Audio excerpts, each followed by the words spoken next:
Brock Lesnar's interview I thought was absolutely excellent. The guy thrives in pre-taped interview segments in this kind of environment. I think he is at his best.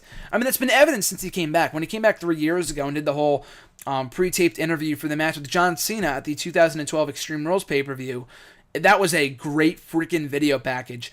And the fact they haven't done more with them is just mind-boggling to me. They did one with the match with CM Punk. It seems like his best match that they always do it for. They did it with the match with Punk. They did it for both matches with John Cena when he first came back. He's done at least maybe one or two every year. He did the one in 2012 when he came back for the match with Cena, the match with Punk at SummerSlam 2013, SummerSlam 2014 for the match with John Cena again. Now they're doing with his match for Roman Reigns. The only downside of this is that they should have done this weeks ago. And it's not like, Lesnar's a terrible talker, so he shouldn't talk. I get that. I mean, I'm not saying that when Lesnar's on TV, kind of going back to what I was saying at the start of the show, that just because Lesnar's on TV, he doesn't necessarily have to talk.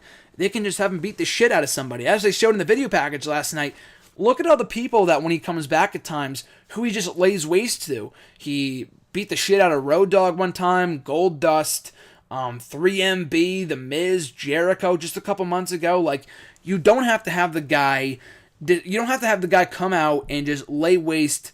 You don't have to have him come out and do nothing. It doesn't matter. Just beat somebody up. He's already over, so it's not like it's getting him heat, but it gives him something to do, and it puts heat not on him, but him too, but the matchup itself. Because right now, Lesnar's involvement in this matchup is so irrelevant based off what he's done before this interview, of course. Heyman was the only one kind of really carrying that matchup to making it feel like a main event. And not even the main event of any other pay-per-view, but fucking WrestleMania, their biggest show of the year, and they failed to make that match mean something. And I don't really put the blame on Brock for the most part. It's more so on WWE. It's not like, hey, maybe they are telling him to do something. He says, fuck no, I'm not doing it, otherwise I'm walking out again. Maybe that is the case. I don't think so, but I feel like creative could be doing a lot more with him when he is on Raw. And that interview last night was a step in the right direction. Next week on Raw, we're getting Lesnar and Reigns finally face-to-face for the first time since the Rumble, the post-Rumble interview set when the Raw was snowed in. And that was the point, like I talked about it then, I'll say it again now, I feel like that was a great interview that got me really excited. And I said it then, but if they were going to show more of that Roman Reigns, I'd be more excited about that matchup. And the Roman Reigns that we've gotten in recent weeks since Fastlane has not been shitty Roman Reigns. It's not storytelling Roman Reigns talking about Jack and the Beanstalk. He has been serious. He showed some good fire in a segment with Mark Henry last week on SmackDown. He was good last night. I didn't think his promo was that bad at all, pretty much. And like I said, I like Roman Reigns, so I want to see him succeed. It's just the fact that how people perceive him plays a huge factor in how well that matchup goes over at WrestleMania. Because when he comes out on TV every week, it's not like people are going crazy for him. He gets a mixed reaction at most. Like, he got a major reaction to the house show that I went to. And Triple H said that on the podcast with Stone Cold. A couple months ago, he said, it's just TV, that people don't care, or that people are booing him out at house shows. He's always over with the crowd. Of course he is, because that crowd is always made up of kids and families and mothers and their child.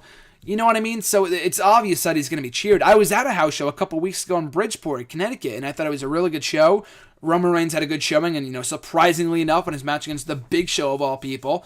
But he was over as all hell because most of the show consisted of families. That's most people who go to house shows are families for the most part. And then the TV crowds are the hardcore fans for the most part that are staying up on Monday night to go, which is not completely rid of children, but for the most part it is the male audience. And that's kind of where it matters most. That's the product that is going out to your masses. That is going out to your audience. The house shows aren't. The house shows, they're not irrelevant, but they don't matter in terms of what reactions. If you're a John Cena or something like that. If you're a new star trying to get over, like in NXT, like if you're over in NXT, does not necessarily translate to you being over in the main roster, but it does mean that you're ready to be promoted. When you're already an established star like Roman Reigns, the reaction, the great reactions he's getting on live events don't really matter because it's all about the people, the casual fans that are watching on TV.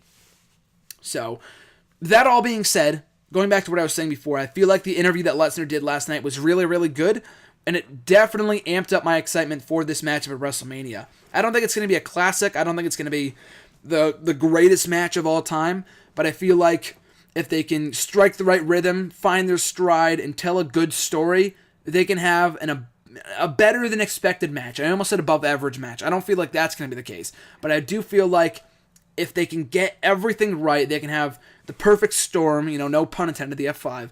I feel like if everything lines up correctly, they can have an above expectations matchup. Better than anyone would have ever anticipated. And I hope they do. I really hope they do. I'm not saying I wish they fail. It's stupid. I really want to see a really good main event for WrestleMania. Why wouldn't I? So I thought the interview was great. The stuff that with Paul Heyman and Roman that we got later on in the show is also really, really good. And is it too little too late? Yeah, kind of, because we're less than 2 weeks away until WrestleMania. But, that's it. It's better late than never. I will say that much. I mean, it's good that they're doing this at all instead of just, not giving a fuck at all until WrestleMania. At least they're trying to do something. At least they're not phoning it in for the last 2 weeks.